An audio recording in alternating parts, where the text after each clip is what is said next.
الحمدللہ رب العالمین۔ سب تعریفیں اس رب کے لیے ہیں جس نے ہمیں ماں باپ جیسی بے مثال نعمت عطا فرمائی۔ ماں وہ ہستی ہے جس کے قدموں کے نیچے جنت ہے، اور باپ وہ سایہ ہے جو اولاد کے لیے دیوار رحمت ہے۔ اگر اپنے ماں باپ سے پیار ہو تو ایک بار قرآن کریم کی یہ سورت ضرور پڑھ لینا۔ جو اس سورت کو پڑھے گا اس کے ماں باپ کے گناہ مٹ جاتے ہیں، دوسری بار پڑھنے سے عذاب قبر مٹ جاتا ہے، تیسری بار پڑھنے سے جنت میں سونے کا محل بن جاتا ہے۔ وہ سورت مبارکہ یہ ہے۔ محترم ناظرین، تصور کیجئے جبرائیل علیہ السلام جو سب سے عظیم فرشتے ہیں، وہی جبرائیل جو وحی لے کر آتے ہیں، جب محبوب خدا صلی اللہ علیہ وآلہ وسلم کی خدمت میں حاضر ہو کر فرماتے ہیں جو شخص قرآن مجید کی یہ سورت پڑھے گا اس کے ماں باپ کے گناہ مٹ جاتے ہیں۔ کیا یہ کمال نعمت نہیں؟ کیا یہ قرآن کریم کا اعزاز نہیں؟ صرف ایک بار پڑھنے سے ماں باپ کی صدیوں پرانے گناہوں کی دھول صاف ہو جائے، دوسری بار پڑھنے سے قبر کی تاریخی نور میں بدل جائے، اور تیسری بار پڑھنے سے جنت میں سونے کا محل عطا ہو جائے، تو پھر سوچیں یہ کیسی برکت والی صورت ہوگی جس کی تلاوت سے نہ صرف قاری کو فائدہ پہنچتا ہے بلکہ اس کے والدین، اس کی قبر اور اس کی ابدی زندگی سنور جاتی ہے۔ افسوس ان دلوں پر جو قرآن کریم کو محض جزدان میں لپیٹ کر رکھتے ہیں، اور مبارک ہے وہ دل جس کے سینوں میں یہ نور اترتا ہے۔ آؤ اس صورت مبارکہ کو اپنی زندگی کا حصہ بنا لیں تاکہ نہ صرف ہمارا انجام بہتر ہو بلکہ ہمارے ماں باپ کے لیے بھی بخشش کا سامان بن جائے۔ اللہ تعالیٰ قرآن پاک میں فرماتا ہے، اور تیرے رب نے حکم دیا ہے کہ اس کے سوا کسی کی عبادت نہ کرو اور ماں باپ کے ساتھ بھلائی کرو۔ ایک روز حضرت جبرائیل علیہ السلام وحی لے کر نبی کریم صلی اللہ علیہ وآلہ وسلم کے پاس حاضر ہوئے اور خوشخبری سنائی کہ اے محمد صلی اللہ علیہ وآلہ وسلم، آپ کا جو امتی قرآن پاک کی یہ بابرکت صورت ایک بار پڑھتا ہے تو اس کے والدین کے تمام گناہ مٹ جاتے ہیں، دوسری بار پڑھتا ہے تو اسے قبر کا عذاب نہیں ہوگا، تیسری مرتبہ پڑھنے سے اس کے لیے جنت میں ایک محل تیار ہو جائے گا۔ ایسا خوش نصیب شخص ہے جو قرآن کریم کی یہ سورت پڑھتا ہے۔ محترم ناظرین، اسلام میں والدین کا بہت بلند مرتبہ ہے، اور قرآن کریم اور احادیث مبارکہ میں بار بار والدین کے ساتھ حسن سلوک، ان کی خدمت اور ان کے لیے دعا کی تلقین کی گئی ہے۔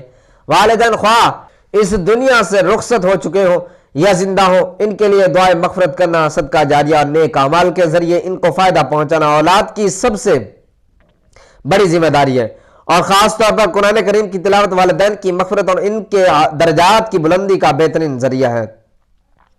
آج کے اس معلوماتی ویڈیو میں ہم آپ کے ساتھ قرآن کریم کی ایک ایسی سورت مبارکہ شیئر کرنے جا رہے ہیں کہ جس کو ایک مرتبہ اگر آپ پڑھ لیں تو اللہ تبارک و تعالیٰ آپ کے فوت شدہ والدین کی مغفرت فرما دے گا، ان کے تمام گناہوں کو ختم کر دیں گے۔ اگر آپ اس بابرکت صورت کو دوسری مرتبہ پڑھ لیں تو اللہ تبارک و تعالیٰ قبر کے شدید عذاب سے ان کی حفاظت فرمائے گا۔ اگر تیسری مرتبہ اس بابرکت صورت کی تلاوت کرے گا تو اللہ تبارک و تعالیٰ جنت میں ایک عالی شان محل عطا فرمائے گا جو کہ سونے کا بنا ہوگا۔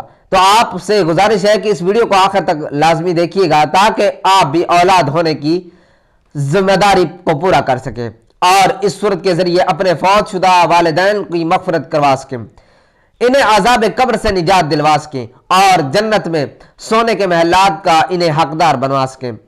ماں باپ کی خدمت اللہ کی رضا کا ذریعہ ہے اور ان کی نافرمانی رب کی ناراضگی کا سبب ہے۔ حضور صلی اللہ علیہ وآلہ وسلم نے فرمایا کہ اللہ کی رضا والد کی راضی ہونے میں ہے اور اللہ کی ناراضگی والد کے ناراض ہونے میں ہے۔ ترمذی شریف سیدنا عبد الرحمن بن عوف رضی اللہ تعالی عنہ بیان کرتے ہیں کہ سرکار دو عالم صلی اللہ علیہ وآلہ وسلم نے فرمایا کہ حضرت جبرائیل علیہ السلام سے میری ملاقات ہوئی تو انہوں نے مجھے خوشخبری سنائی، بے شک اللہ تبارک و تعالیٰ آپ سے ارشاد فرماتا ہے کہ جو آپ کا امتی عمل کرے گا تو میں اس پر رحمت نازل کروں گا اور اس کے والدین کے پچھلے سارے گناہوں کو معاف کر دوں گا۔ آپ کا امتی دوبارہ یہ عمل کرے گا تو اللہ تبارک و تعالیٰ فرماتے ہیں کہ میں اس پر سلامتی نازل کروں گا اور ان کی اولاد کی سلامتی اور مرتے وقت آسانی عطا کروں گا اور جنت میں محل عطا کروں گا۔ اس پر نبی رحمت صلی اللہ علیہ وآلہ وسلم نے اللہ تبارک و تعالیٰ کی بارگاہ میں سجدہ شکر ادا کیا، کیونکہ اس عمل کو کرنے سے جہنم سے نجات ہو جاتی ہے اور جنت پاس آ جاتی ہے، اور اس بابرکت عمل کو اس ویڈیو میں بتاؤں گا۔ حضرت عبد الرحمن بن عوف رضی اللہ تعالیٰ عنہ بیان فرماتے ہیں کہ رسول اکرم صلی اللہ علیہ وآلہ وسلم کی بارگاہ رسالت میں ایک مرتبہ ایک شخص حاضر ہوا اور عرض کرنے لگا یا رسول اللہ ایک نوجوان پر سکرات الموت کی حالت ہے، اس کو کلمہ پڑھنے کے لیے کہا جاتا ہے لیکن اس کی زبان نہیں چلتی۔ حضور اکرم صلی اللہ علیہ وآلہ وسلم نے فرمایا کہ کیا وہ زندگی میں کلمہ نہیں پڑھتا تھا؟ عرض کیا کہ یا رسول اللہ صلی اللہ علیہ وآلہ وسلم پڑھتا تھا۔ آپ صلی اللہ علیہ وآلہ وسلم نے فرمایا کہ زندگی میں پڑھتا تھا تو پھر موت کے وقت کس چیز نے اسے روک دیا ہے؟ اتنا فرما کر اللہ کے حضور صلی اللہ علیہ وآلہ وسلم اٹھ کھڑے ہوئے اور صحابہ کرام بھی حضور اکرم صلی اللہ علیہ وآلہ وسلم کے ہمراہ چل پڑے اور حضور اکرم صلی اللہ علیہ وآلہ وسلم اس نوجوان کے مکان پر تشریف لے گئے اور فرمایا کہ اے لڑکے کہو لا الہ الا اللہ۔ لڑکے نے عرض کی یا رسول اللہ صلی اللہ علیہ وآلہ وسلم زبان نہیں چلتی۔ حضور اکرم صلی اللہ علیہ وآلہ وسلم نے پوچھا کہ کیا بات ہے؟ عرض کی کہ یا رسول اللہ صلی اللہ علیہ وآلہ وسلم ماں کی نافرمانی کے باعث۔ حضور اکرم صلی اللہ علیہ وآلہ وسلم نے پوچھا کہ تیری ماں زندہ ہے؟ کہا ہاں۔ گویا حضور اکرم صلی اللہ علیہ وآلہ وسلم نے اس کی والدہ کو بلایا اور فرمایا کہ کیا یہ تیرا لڑکا ہے؟ بڑھیا نے عرض کیا یا رسول اللہ صلی اللہ علیہ وآلہ وسلم میرا ہی لڑکا ہے۔ حضور علیہ السلام نے فرمایا کہ اگر آگ کا دہکتا ہوا تندور ہو اور تم سے کہا جائے کہ لڑکے کو معاف کر دو ورنہ تیرے سامنے اس آگ میں تیرے لڑکے کو ڈال دیا جائے گا تو بتاؤ تم کیا کرو گی؟ بوڑھی عورت نے عرض کیا یا رسول اللہ صلی اللہ علیہ وآلہ وسلم میں اپنے اس لڑکے کو کبھی معاف نہیں کروں گی کیونکہ اس نے زندگی بھر میرا دل بہت دکھایا اور مجھے خون کے آنسو رلایا۔ محترم ناظرین، بڑی عورت کے یہ الفاظ سن کر نبی کریم صلی اللہ علیہ وآلہ وسلم نے صحابہ کو حکم دیا کہ ٹھیک ہے پھر اس بڑھیا کے لڑکے کو جلانے کے لیے لکڑی اور آگ کا بندوبست کرو۔ لکڑیاں اکٹھی کر کے آگ کو جلا دیا گیا اور پھر جب وہاں موجود لوگ اس بڑھیا کے لڑکے کو آگ میں ڈالنے لگے تو بڑھیا عورت نے ایک زوردار چیخ ماری اور بلند آواز سے پکارنے لگی یا رسول اللہ صلی اللہ علیہ وآلہ وسلم میں اللہ کو اور آپ کو گواہ بنا کر کہتی ہوں کہ میں نے اپنے اس نافرمان لڑکے کو معاف کر دیا اور میں یہ نہیں دیکھ سکتی کہ میرے بیٹے کو آگ میں جلایا جائے یا آگ اس کے قریب بھی پہنچے۔ حضور صلی اللہ علیہ وآلہ وسلم نے فرمایا کہ اے بڑھیا تو سن لے دنیا کی آگ سے کہیں زیادہ سخت جہنم کی آگ ہے، کیا اپنے لڑکے کو جہنم کی بھڑکتی آگ اور اس کے دہکتے انگاروں پر جلنا پسند کرے گی؟ بوڑھی عورت کی ممتا جوش میں آ گئی، عرض کرنے لگی یا رسول اللہ صلی اللہ علیہ وآلہ وسلم میں اللہ کے نبی صلی اللہ علیہ وآلہ وسلم کو گواہ بناتی ہوں کہ میں نے اپنے لخت جگر نور نظر کو معاف کر دیا اور اس سے راضی ہو گئی۔ سرکار مدینہ صلی اللہ علیہ وآلہ وسلم نے اس نوجوان سے کلمہ پڑھنے کو کہا تو فوراً اس کی زبان کھلی اور اس نے پورا کلمہ طیبہ پڑھ لیا۔ رسول اللہ صلی اللہ علیہ وآلہ وسلم نے فرمایا کہ اللہ تبارک و تعالیٰ کا فضل ہے کہ میری وجہ سے یہ لڑکا جہنم کے دردناک عذاب سے نجات پا گیا۔ بھائیوں اور بہنوں، اسی طرح حضرت سیدنا عبد الرحمن رضی اللہ تعالیٰ عنہ فرماتے ہیں کہ ایک دن بادشاہ حضرت سیدنا نجاشی رضی اللہ تعالیٰ عنہ نے حضرت سیدنا جعفر ابن ابی طالب رضی اللہ تعالیٰ عنہ اور آپ کے رفقا کو بلایا۔ جب وہ بادشاہ کے پاس آئے تو دیکھا کہ بادشاہ ایک گھر میں پھٹے پرانے کپڑے پہننے زمین پر بیٹھا ہے۔ حضرت سیدنا جعفر رضی اللہ تعالیٰ عنہ فرماتے ہیں کہ ہم بادشاہ کو اس حالت میں دیکھ کر ڈر گئے۔ جب بادشاہ نے ہمارا خوف دیکھا تو کہا کہ میں تمہیں ایک ایسی بات بتاتا ہوں جو تمہیں خوش کر دے گی۔ وہ بات یہ ہے کہ تمہارے ملک سے میرا ایک مخبر آیا ہے اور اس نے مجھے بتایا کہ اللہ تبارک و تعالیٰ نے اپنے نبی کریم صلی اللہ علیہ وآلہ وسلم کی مدد فرمائی اور ان کے دشمنوں کو ہلاک کر دیا۔ نیز فلاں فلاں کو قیدی بنا کر لایا گیا اور فلاں فلاں کو مارا گیا۔ مسلمان اور کفار کا مقابلہ جنگ بدر میں ہوا اور وہاں پینوں کے درخت کثرت سے ہیں۔ گویا کہ میں اس میدان کو دیکھ رہا ہوں ایک شخص جو کہ اونٹ چرایا کرتا تھا۔ حضرت جعفر رضی اللہ تعالیٰ عنہ نے ان سے پوچھا کہ کیا وجہ ہے کہ آپ بغیر چٹائی کے زمین پر بیٹھے اور بوسیدہ کپڑے پہن رکھے ہیں؟ تو اس نے بتایا کہ اللہ تبارک و تعالیٰ نے نبی کریم صلی اللہ علیہ وآلہ وسلم پر جو کلام نازل فرمایا اس میں یہ بھی تھا کہ ان پر اللہ کے بندوں کا حق ہے کہ جب اللہ تبارک و تعالیٰ انہیں کوئی نعمت عطا فرمائے تو اس کے لیے عاجزی اختیار کریں، کیونکہ اللہ تبارک و تعالیٰ نے اپنے نبی کریم صلی اللہ علیہ وآلہ وسلم کی صورت مجھے نعمت عطا فرمائی، اس لیے میں نے عاجزی اختیار کی۔ آج ہم اپنے ان والدین کے لیے دعا کرتے ہیں جو ہم سے جدا ہو چکے ہیں۔ یا جو آج بھی اپنی دعاؤں میں ہمیں محفوظ رکھتے ہیں۔ قرآن کریم میں ارشاد ربانی ہے، اے میرے رب ان پر رحم فرما جس طرح انہوں نے بچپن میں میری پرورش کی۔ نبی اکرم صلی اللہ علیہ وآلہ وسلم نے فرمایا کہ جب انسان مر جاتا ہے تو اس کے اعمال ختم ہو جاتے ہیں سوائے 3 چیزوں کے: صدقہ جاریہ، ایسا علم جس سے فائدہ اٹھایا جائے، اور نیک اولاد جو اس کے لیے دعا کرے۔ صحیح مسلم۔ حضرت سیدنا مسعود رضی اللہ تعالیٰ عنہ اور حضرت عبداللہ بن عباس رضی اللہ تعالیٰ عنہ روایت کرتے ہیں کہ جب اللہ تبارک و تعالیٰ نے حضرت ابراہیم علیہ السلام کو مرتبہ نبوت سے نوازا تو ملک الموت حضرت اسرائیل علیہ السلام نے مبارکباد پیش کرنے کے لیے دربار خداوندی میں اجازت طلب کی۔ اجازت ملنے پر حضرت ابراہیم علیہ السلام کی خدمت میں حاضر ہو کر خوشخبری پیش کی۔ آپ علیہ السلام نے فرمایا کہ اے حضرت اسرائیل علیہ السلام، مجھے اپنی صورت دکھاؤ جس پر تم کفار کی روح قبض کرتے ہو۔ عرض کیا کہ آپ علیہ السلام اسے دیکھنے کی تاب نہ لا سکیں گے۔ فرمایا تاب کیوں نہ لا سکوں گا؟ تو ملک الموت نے کہا کہ اچھا تو آپ علیہ السلام منہ پھیر لیں۔ جب حضرت ابراہیم علیہ السلام نے دوبارہ ادھر کی طرف دیکھا تو دیکھتے ہی کہا کہ ایک کالا سیاہ آدمی جس کا سر آسمان تک پہنچا ہوا ہے، اس کے منہ سے آگ کی بہت بڑی لپیٹیں نکل رہی ہیں، اور آدمی کے جسم کے برابر اس کے بال ہیں، اور ہر بال کی جڑ سے آگ کی لپیٹیں نکل رہی ہیں۔ یہ منظر دیکھ کر حضرت ابراہیم علیہ السلام پر غشی طاری ہو گئی، اور جب آپ علیہ السلام نے دیکھا تو ملک الموت اپنی حالت میں آ چکے تھے۔ آپ علیہ السلام نے فرمایا کہ اگر کافر کو مرتے وقت کوئی فریب اور مصیبت نہ ہو تو جو اس کو پریشانی اور گھبراہٹ کے لیے تمہارے یہی تابناک ڈراؤنی صورت کافی ہے۔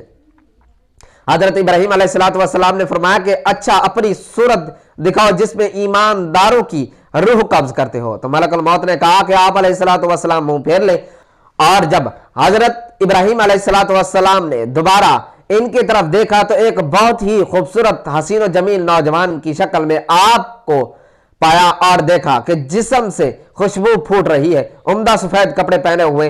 حضرت ابراہیم علیہ السلام نے فرمایا کہ اے ملک الموت، اگر مومن مرتے وقت کوئی بزرگی اور کرامت نہ بھی دیکھے تو صرف تمہاری یہ نورانی صورت کا دیکھنا ہی اس کے سکون اور اطمینان کے واسطے کافی ہے۔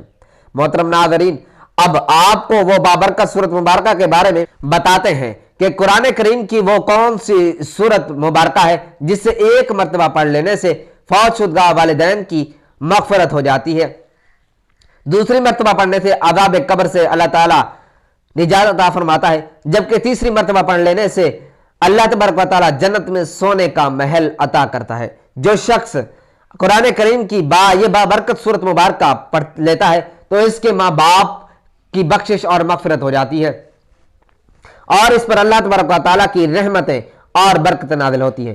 اللہ تبارک و تعالیٰ اپنے اس بندے کے تمام معاملات میں آسانیاں پیدا کر دیتا ہے، اور نہایت خوبصورت محل اسے جنت میں عطا فرماتا ہے۔ یہ بابرکت صورت مبارکہ آپ کسی بھی وقت پڑھ سکتے ہیں، نہ تو وقت کی پابندی ہے اور نہ ہی جگہ کی کوئی پابندی ہے۔ آپ جہاں بھی بیٹھے ہوں، جیسے ہی وقت مل جائے تو سورت مبارکہ کی تلاوت کر لیں۔ اگر سورت مبارکہ آپ کو زبانی یاد ہو تو اس کی تلاوت کے لیے باوضو ہونا بھی شرط نہیں ہے، لیکن بہرحال یاد رکھیں کہ تلاوت قرآن پاک کا زیادہ سے زیادہ فائدہ اور ثواب اسی صورت میں ہوتا ہے کہ جب آپ اسے باوضو حالت میں تلاوت کرتے ہیں، لیکن کیونکہ نبی کریم صلی اللہ علیہ وآلہ وسلم کے حدیث اور صحابہ کرام کے اقوال سے ثابت ہے کہ نبی کریم صلی اللہ علیہ وآلہ وسلم باوضو حالت تلاوت قرآن جاری رکھا کرتے تھے۔ آپ صلی اللہ علیہ وآلہ وسلم کا یہ فرمان عالی شان بھی ہے کہ ہر وقت اللہ کا ذکر کرو، اس لیے کہ کوشش کریں کہ باوضو حالت میں اس سورت کی تلاوت کریں، لیکن اگر وضو نہ بھی ہو تو بھی اس سورت کو پڑھیں۔ اس سورت مبارکہ کے عمل کے لیے آپ نے سب سے پہلے درود پاک پڑھ لینا ہے، اور درود پاک آپ کوئی سا بھی پڑھ سکتے ہیں، لیکن کوشش کیجئے گا کہ وہ درود ابراہیمی یعنی نماز والا درود پڑھ لیں جو کہ ہم نماز کے درمیان میں پڑھتے ہیں، کیونکہ یہ سب سے افضل ترین درود ہے۔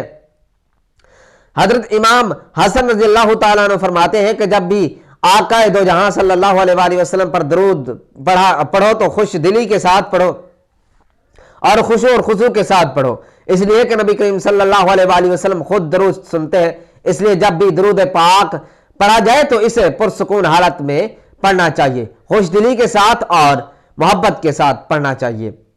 ایک بار ثواب کی نیت سے میرے ساتھ بھی درود پاک پڑھ لیں۔ اللہم صلی علی محمد وعلی آل محمد کما صلیت علی ابراہیم وعلی آل ابراہیم انکا حمید مجید۔ اللہم بارک علی محمد وعلی آل محمد کما بارکت علی ابراہیم وعلی آل ابراہیم انکا حمید مجید۔ درود پاک جب آپ پڑھ لیں تو اس کے بعد آپ نے یہ کلمہ پڑھنے ہیں، لا الہ الا انت سبحانک انی کنت من الظالمین۔ درود پاک پڑھنے کے بعد آپ نے یہ کلمات 11 مرتبہ پڑھ لینے ہیں۔ اس سے آپ کے والدین کے تمام پچھلے گناہ مٹ جائیں گے اور اللہ تبارک و تعالیٰ آپ کے ماں باپ کے گناہوں کو معاف فرما دے گا، اور اللہ کی رضا سے آپ کے ماں باپ کو جنت میں محلات عطا کیے جائیں گے۔ یہ کلمات نہایت ہی بابرکت اور فضیلت والے ہیں، نہایت طاقتور کلمات ہیں۔ یہ بابرکت کلمات 11 مرتبہ پڑھنے کے بعد آپ نے 11 مرتبہ ہی پہلا کلمہ یعنی لا الہ الا اللہ محمد الرسول اللہ پڑھ لینا ہے۔ ابو دردہ رضی اللہ تعالیٰ عنہ فرماتے ہیں کہ میں نے رسول اللہ صلی اللہ علیہ وآلہ وسلم کو یہ فرماتے ہوئے سنا کہ جو شخص مومن مرد اور مومن عورتوں کے لیے ہر روز 27 یا 25 مرتبہ مغفرت طلب کرتا ہے تو وہ ان لوگوں میں سے ہو جاتا ہے جن کی دعا قبول کی جاتی ہے اور جن کی برکت سے زمین والوں کو رزق دیا جاتا ہے۔ اسی طرح درود پاک پڑھنے کے بعد جو کلمات آپ کو بتائے ہیں ان کو 11 مرتبہ پڑھ لینے کے بعد آپ نے پہلا کلمہ بھی 11 مرتبہ پڑھنا ہے، لا الہ الا اللہ محمد الرسول اللہ، اور اس کے بعد آپ نے قرآن کریم کی یہ بابرکت سورت پڑھنی ہے۔ اور محترم ناظرین، یہ بابرکت سورت یاسین ہے۔ آپ نے سورت یاسین کی تلاوت کرنی ہے، اور سورت یاسین کو قرآن کریم کا دل بھی کہا گیا ہے، اور اس سورت مبارکہ کی تلاوت مردو یعنی فوت شدگان کے ایصال ثواب کے لیے بھی بہت ہی مؤثر مانی جاتی ہے۔ حدیث مبارکہ میں ہے کہ جو شخص سورت یاسین کو اللہ تبارک و تعالیٰ کی رضا کے لیے پڑھے اس کی مغفرت کر دی جاتی ہے۔ والدین کی مغفرت کے لیے سورت یاسین کو صبح کے وقت یا عشاء کی نماز کے بعد روزانہ پڑھنا بہت ہی مؤثر سمجھا جاتا ہے۔ اگر کوئی شخص اپنے والدین کی مغفرت کے لیے روزانہ سورت یاسین کی تلاوت کرنا اپنا معمول بنا لے تو یہ ان کے لیے صدقہ جاریہ بن جاتا ہے۔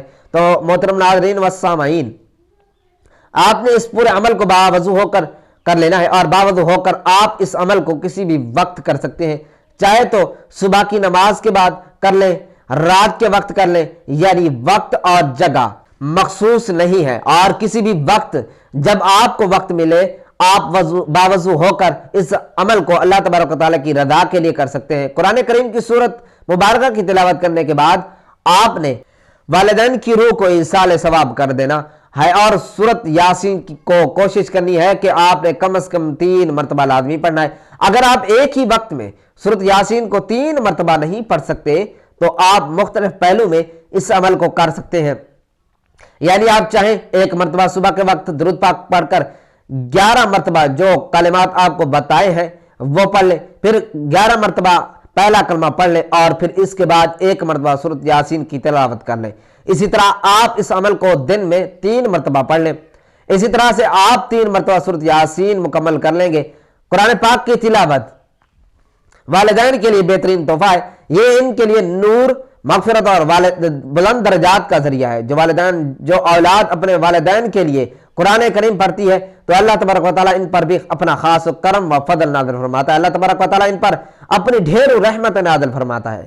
ان کو جو بھی چیز کی حاجت ہوتی ہے اللہ تبارک و تعالیٰ انہیں وہ چیز عطا فرماتا ہے۔ اللہ تبارک و تعالیٰ ان کی ہر دعا کو قبول منظور فرماتا ہے۔ اس لیے ہمیں چاہیے کہ ہم بھی اپنے والدین کے لیے روزانہ قرآن کریم کی تلاوت ضرور کریں، اور زیادہ سے زیادہ اس عمل کو کریں تاکہ اللہ تبارک و تعالیٰ ہمارے والدین پر بھی اپنی رحمت نازل فرمائے اور ہم پر بھی اپنی رحمت نازل کرے۔ اس عمل کی برکت سے اللہ تبارک و تعالیٰ آپ کے رزق میں بھی بہت زیادہ برکت عطا فرمائے گا، اور آپ کی جو بھی پریشانیاں اور مصیبتیں، جو بھی دکھ و درد ہے، اللہ تبارک و تعالیٰ ان سے آپ کو نجات عطا فرمائے گا، اور آپ پر اور آپ کے والدین پر اپنا خاص فضل اور کرم نازل فرمائے گا۔ اللہ تبارک و تعالیٰ سے دعا ہے کہ یا اللہ ہمارے ماں باپ پر اپنی بے پناہ رحمت نازل فرما، ان کی زندگی میں برکت دے، اور اگر وہ دنیا سے رخصت ہو چکے ہیں تو ان کی قبروں کو نور سے بھر دے۔ یا رب ان کی لغزشوں کو معاف فرما، ان کے درجات بلند کر، اور ہمیں ان کے لیے صدقہ جاریہ بنا دے۔ یا اللہ ہمارے دلوں کو ایمان کی روشنی سے منور کر دے، ہمارے گھروں میں سکون اور ہماری دعاؤں میں اثر عطا فرما۔ جب ہمارا وقت آئے تو ایمان کی حالت میں اٹھا۔ دعا ہے کہ اللہ تعالیٰ نیکی کی بات کو سننے سمجھنے اور اس پر عمل کرنے کی توفیق عطا فرمائے۔ میرا سنانا اور آپ کا سننا اپنی پاک بارگاہ الہی میں قبول و منظور فرمائے، آمین۔ محترم ناظرین، گزارش ہے کہ اللہ تعالیٰ کے 99 ناموں میں سے کوئی ایک نام لکھ کر کمنٹ سیکشن میں ضرور شیئر کریں۔ اگلی ویڈیو تک کے لیے اجازت دیجیے، اللہ نگہبان۔